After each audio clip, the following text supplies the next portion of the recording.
Hello and welcome to my channel, In Search of Wonder. My name is Anne and these are my weekly wonderings and wanderings.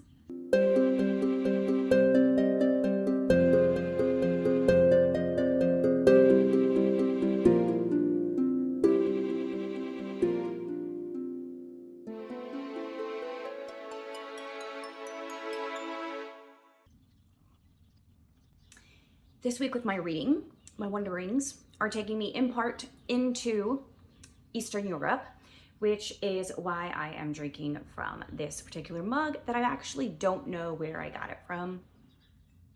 I think one of my sisters went to Prague maybe a few years back and brought it back for a souvenir for me. Now this doesn't necessarily have anything to do with the actual story in The Historian, but it's very much set in Eastern Europe. And so this just seemed appropriate.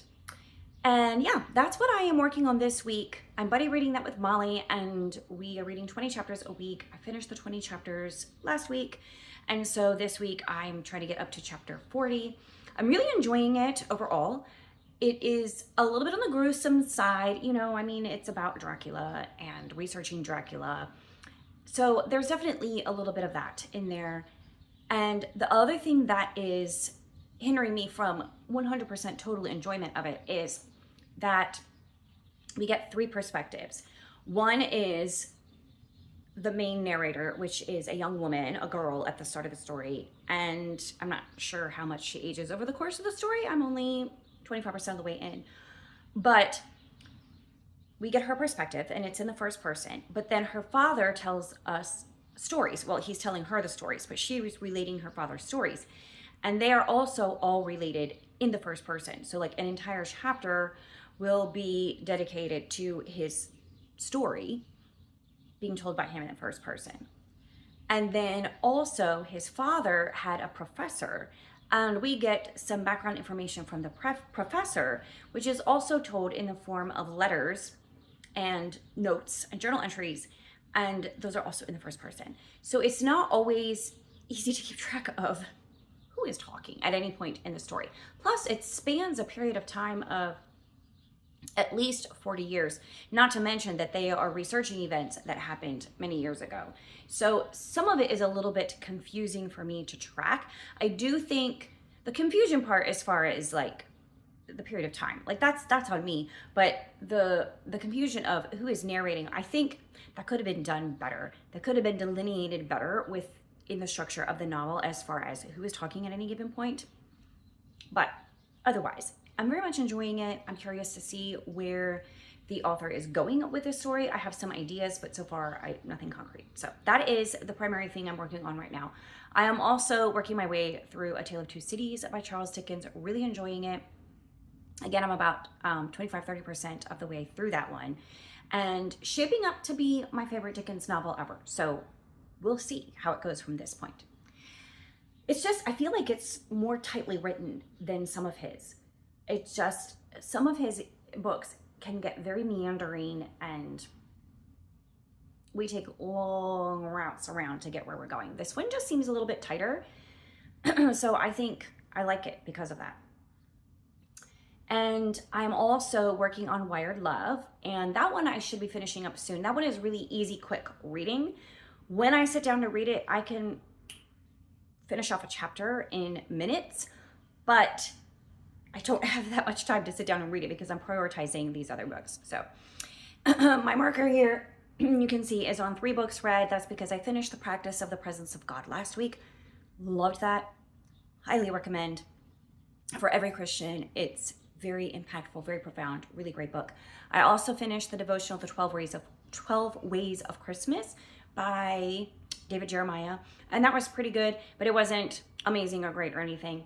I wouldn't necessarily instruct you to go out and hunt it down and find it, but it was good reading for my devotions. That's all I've got in mind. I do have other must reads for January that whatever I finish first this week, which more than likely will be Wired Love. When I'm done with Wired Love, what will I pick up next? I don't know. I have some ideas, but we'll see. I am trying to be a little bit more go with the flow this year so I can avoid slumpage out of my reading. That's the plan. So we'll see when it comes down to it and I'm finished with Wired Love which of my must reads is mostly ringing to me, but also I have some other things that I kind of want to add in. They were not on my January TBR. Inspiration I've had since I made my TBR. So we will see. It'll be a mystery and we'll all find out together. I don't have anything exciting going on this week. It's going to be a normal, pretty much ho-hum week. So that's good though. Looking forward to it. So I will catch up with you again in a couple days and let you know how I'm doing.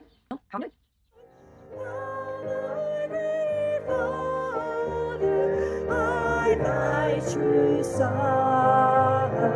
now in eternity, and I with Him on. Mine are days that God has numbered. I was made to walk with Him, yet I look for worldly pleasure and forsake the King of Kings. But mine is only my Redeemer. Though I fall, His love is sure, for Christ has paid for every failing.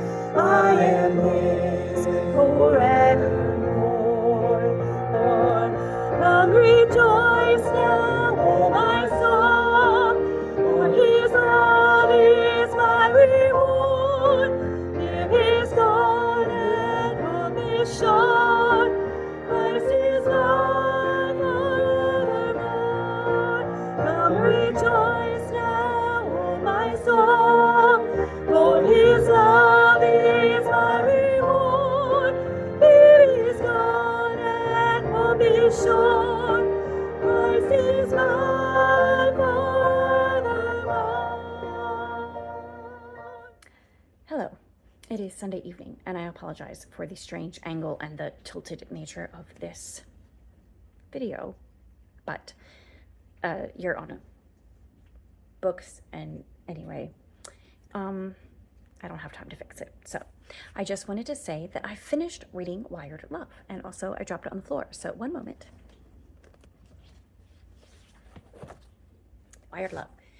This was so good. Sometimes you read a book and then, especially a book that not a lot of other people have read, and so you don't have a lot of other people saying, oh yeah, that book was really good, or vice versa. A book that is a little bit more rare and you really, really loved it, but nobody ever else mentions it, then you wonder, okay, was it really as good as I thought it was? Or was I just imagining things? I was a little bit hesitant on one hand to reread it because I wasn't sure if I would love it, but oh my goodness, it was as good as I remembered it, and then some. It was so funny, first of all, so funny. I laughed out loud in multiple places, and I make little laughing emojis whenever something makes me laugh in a book, and I have, like, there's probably, I don't know how many. Every couple pages, at least, there's a little laughing emoji in here because I laughed so much. Every now and then, just this really pithy quote that just perfectly sums up what's happening, and just very eloquently. Most of the narration is very straightforward and just telling the story straight up. It's not really trying to be literary or poetic or anything like that. But every now and then there's just a statement, and it's just so well put and so pithy and very eloquent. So I did some highlighting of that as well.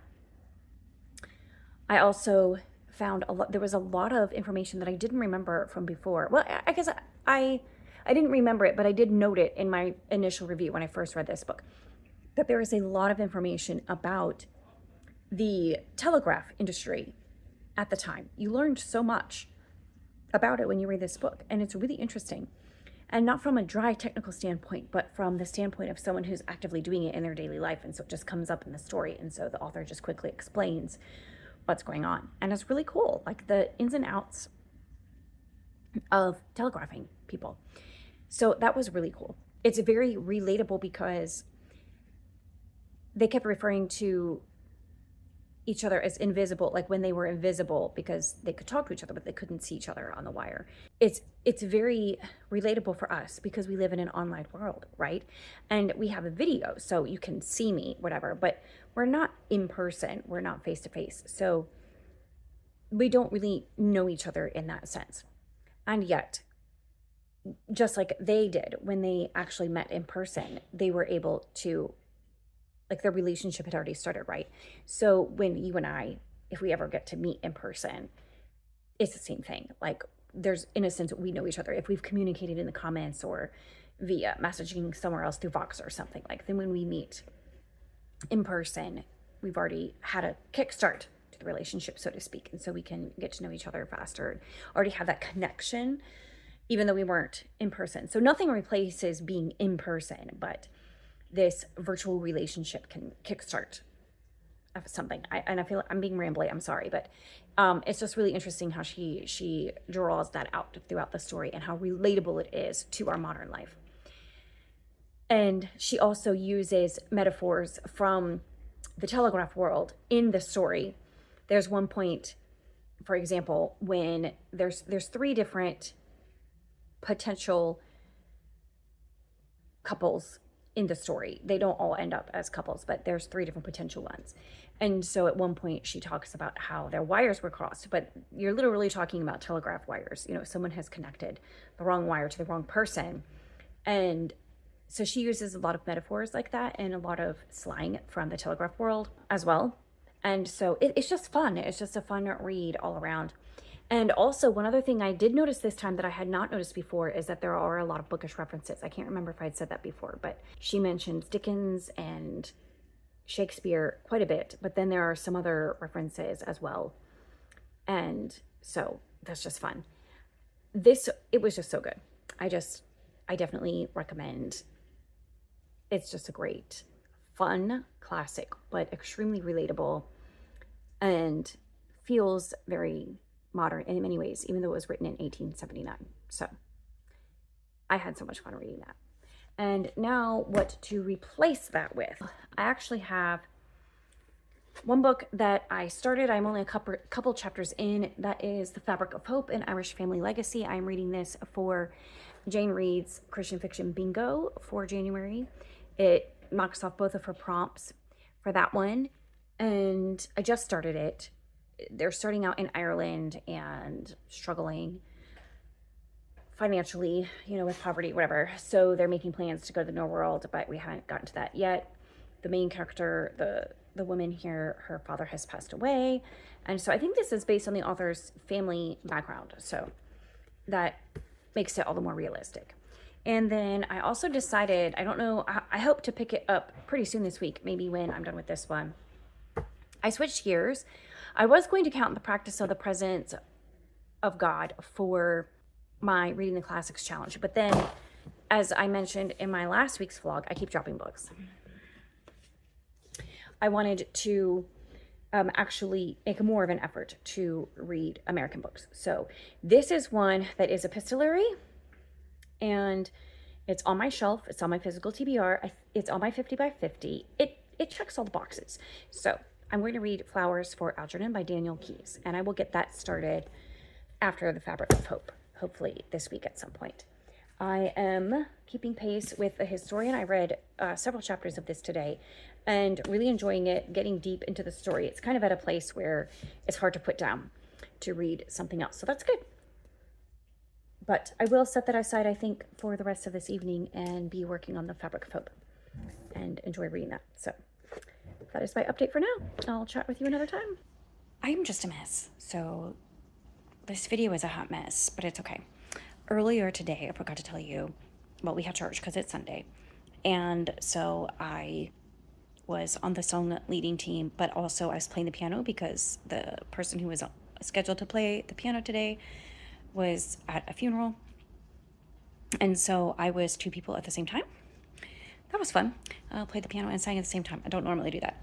And I feel like when I do that, I don't do either one well, especially since today I was dealing with drainage and yeah, I feel like the singing part didn't go great. But, you know, whatever. Hopefully it was a blessing and honoring to the Lord. that's the goal.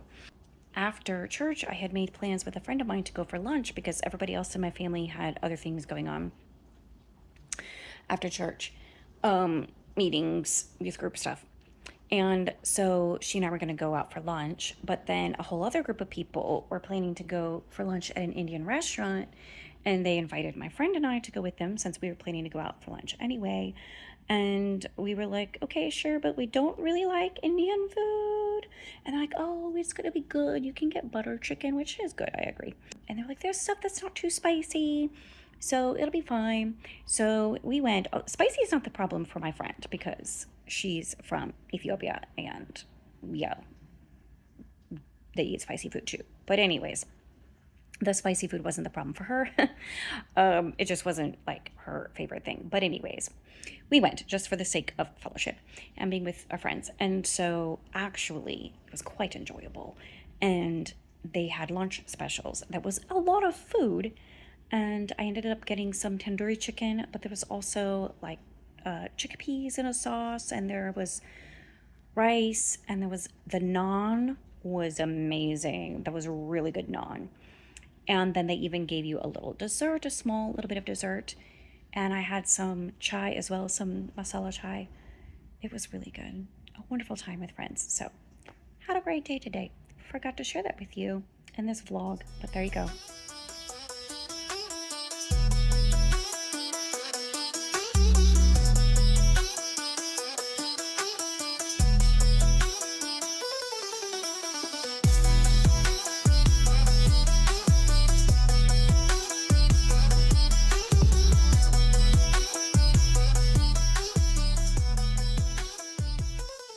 Hello, it is Wednesday evening, and I figured it was time for me to film a little update. Although honestly, I don't have a great deal to update on in terms of reading. We seem to have been bit by some sort of bug, not a literal bug, you know, like a germ. And my oldest son was homesick the first few days this week. And then today my younger son was homesick. I went home early, not feeling well yesterday. Today I'm also, again, I was fine earlier today, but now again, I'm not feeling very well. So we are all home. We've canceled our usual evening activities. I am in my comfy clothes and I am snuggled up with my reading pillow that I got with my Christmas money. And I'm going to settle in and do some reading and possibly some editing. And that is where I am at right now. I have continued reading on pace with The Historian, and I am really enjoying that. Of all the books I'm reading right now, well, except for A Tale of Two Cities, that's also just very enjoyable and compelling. And when I finish a chapter at work at my lunch break, then I immediately start the next chapter as long as I have time, because I just want to keep going. So I am enjoying both of them. They're both very different, but they also have some similarities as well. In The Historian, I'm really being struck by, I don't remember if I said this before or not, but I feel like she has strong themes about how history affects all of us, whether we realize it or not. And I think the book it's about Dracula, but it's not so much about Dracula, I think, as it is about how the past affects the future and the importance of studying it and learning from it. And that's really been very interesting as I'm reading through it and seeing that theme develop. In particular, she's concentrating on Eastern Europe during the Cold War era and highlighting the effects of socialism and communism in those countries. That's definitely something that the author is drawing attention to.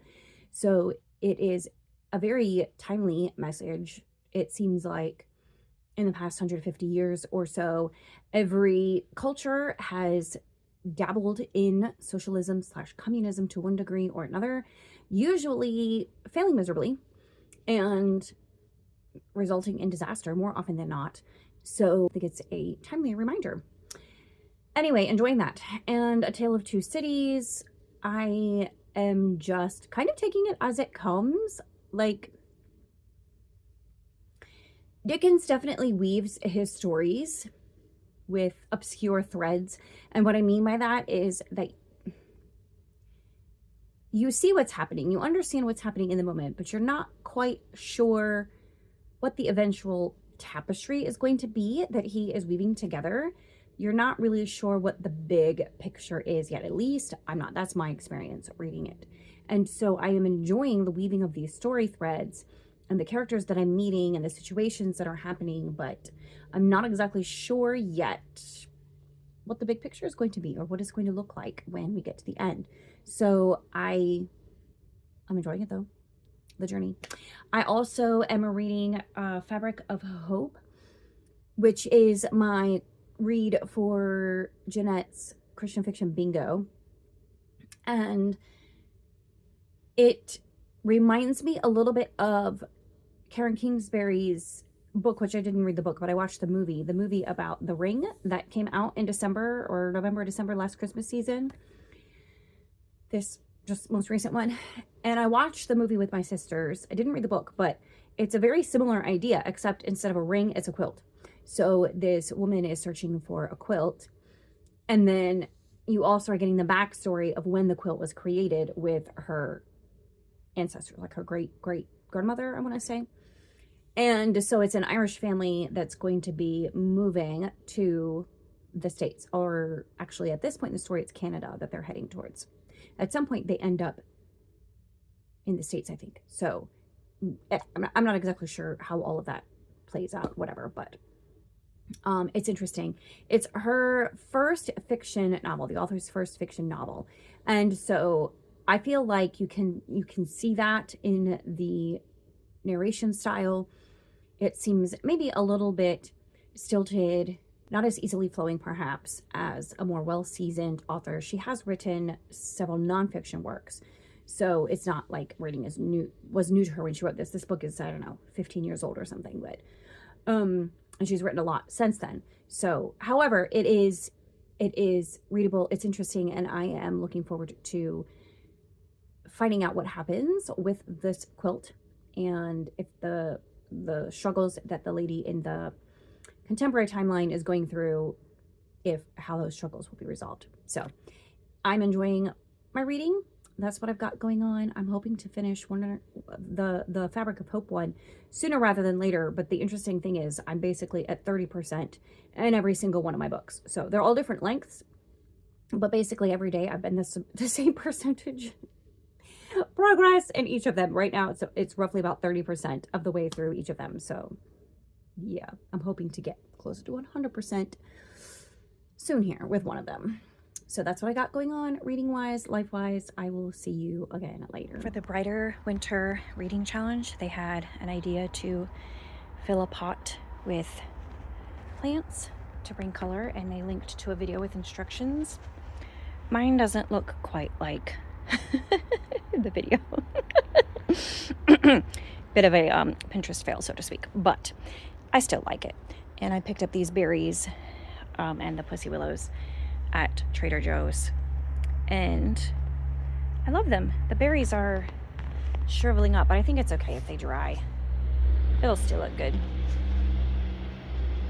It is Friday evening, and I definitely look like it's the end of a long week, because that's what it is. I'm very grateful for the 3-day weekend that's coming up, and I'm also grateful that I only actually have to work 2.5 days next week. So I'm looking forward to that break for sure. And I'm praying that after that, we actually get some snow around here. They keep saying, oh, there's going to be snow. But you know, when it's like a week and a half out around here and they start saying, oh, it will snow in a week and a half. I know. It's going to downgrade to a wintry mix, or just it's going to disappear altogether. And that is what has been happening, like, on the daily around here. You know, you look at the forecast, oh, week and a half out, look, we're going to get 6 inches of snow. And then you look the next day, oh, no, we're getting rain. It's lovely. Anyway, I'm hoping that we might actually get some good snow in February, because February, the only day off we have is President's Day. And thankfully, it's a short month, but still. a little bit of a snow day would come in really handy at some point in February, but that is besides the point. Back to the point. I finished a book yesterday.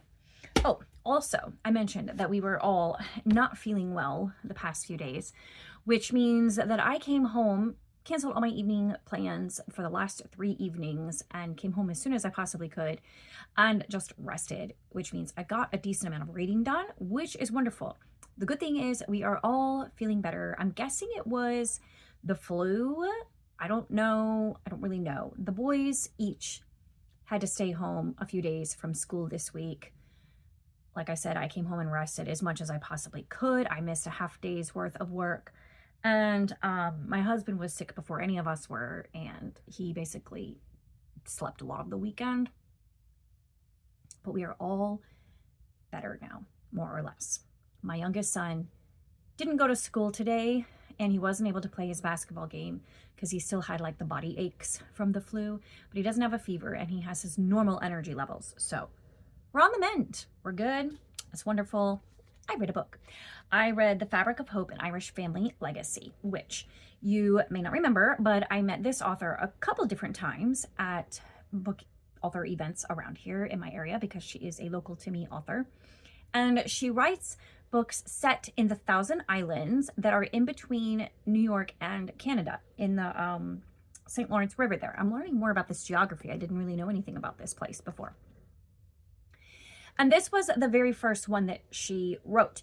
And she intended it to be a one-off, but then it just kind of got her started in her fiction career because she wrote nonfiction specifically, or that's not the word I'm looking for, exclusively.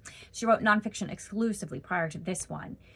And then she got bit by the fiction bug, and so she's been writing fiction since then.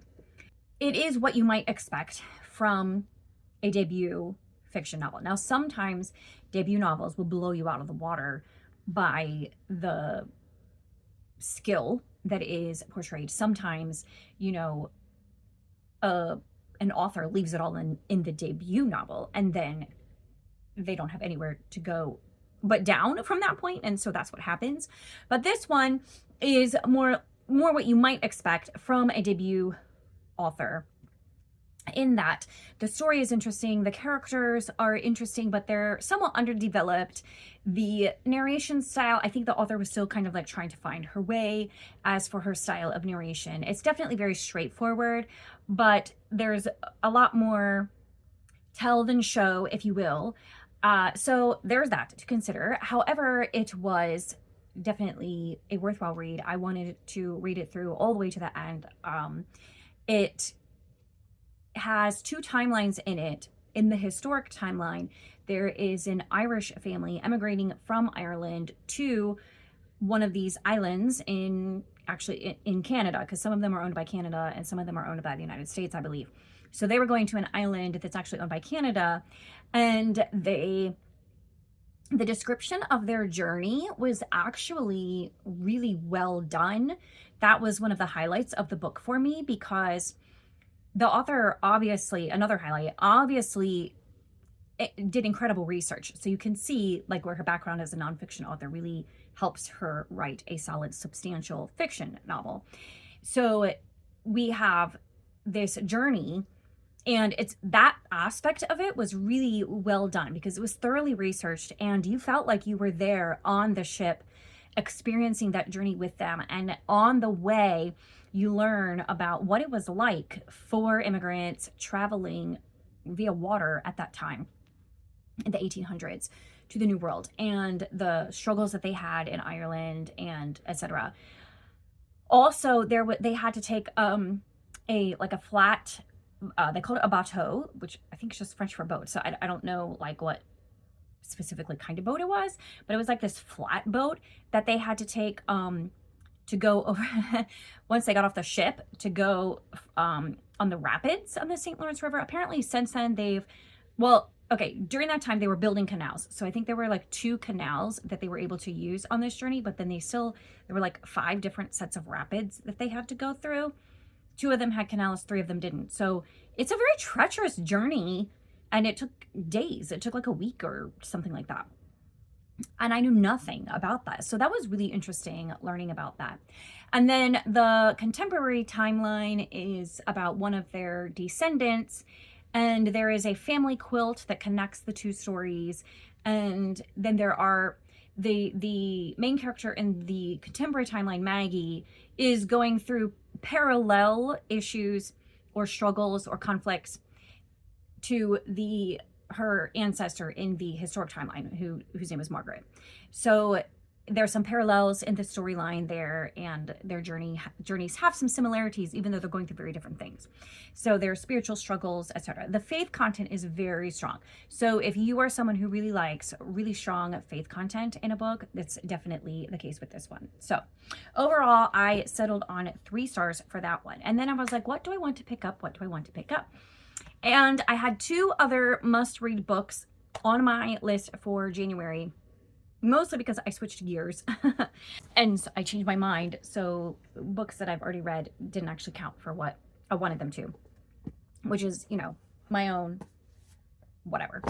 So there were 2 books that I wanted to read, and so I just picked up both of them, and I read a little bit in both of them last night. So one of them is Greek Myths by Olivia Coolidge. Now this is a student version, so like middle grade, young people. I think my son read it in 8th grade, but it really is honestly great for even a younger level. Aside from the fact that, you know, the Greek myths get into some interesting topics that I think probably everybody knows about. Aside from the reality of those things that happen in the myths, which maybe why he didn't read it until 8th grade, I don't know. I do think like the reading level is appropriate for even younger. It's very straightforward storytelling. It's not that complicated. It's very easy to read. So I read a little bit through it last night. And so I'm going to read a little bit every day until I finish that one. Sort of an ongoing book. And then, but this is my book that I'm actually like reading, that I'm going to read through as soon as I can. And that is Flowers for Algernon by Daniel Keyes. And I read 30 some pages in this one, and I'm already hooked on this story. And I have a feeling it's not going to end well. What I know of this story, I'm pretty sure it does not end happily, but I am enjoying the storytelling style. It's very cleverly done, I can tell, and I'm really loving that. So it is epistolary because the story is told from the perspective of our main character, who is recording his progress in this scientific experiment in a journal. And so we're reading his journal entries. So this qualifies for the journal in the epistolary January. And it's also on my 50 by 50. And it is also an American classic. So it checks a lot of boxes. And I don't know why I didn't initially think of it for my January TBR, because duh, like it was such an obvious choice. And also I'm really enjoying it. I'm pretty sure it's going to be a 5-star book at this point, even if it is sad. So that is what I'm doing right now. Yeah, so I've got, oh my goodness, I've got 4 books going. I've got Flowers for Algernon, The Greek Myths, The Historian, and The Tale of Two Cities by Charles Dickens. And enjoying all of them in very different ways, but definitely enjoying all of those reads that I have in progress, and hoping to wrap them up, one of them up, in the next few days. The other 3 will be ongoing, probably through the rest of January, which is a little annoying, but I don't really want to sit and read them through at this point, any of them. So that is enough rambling from me.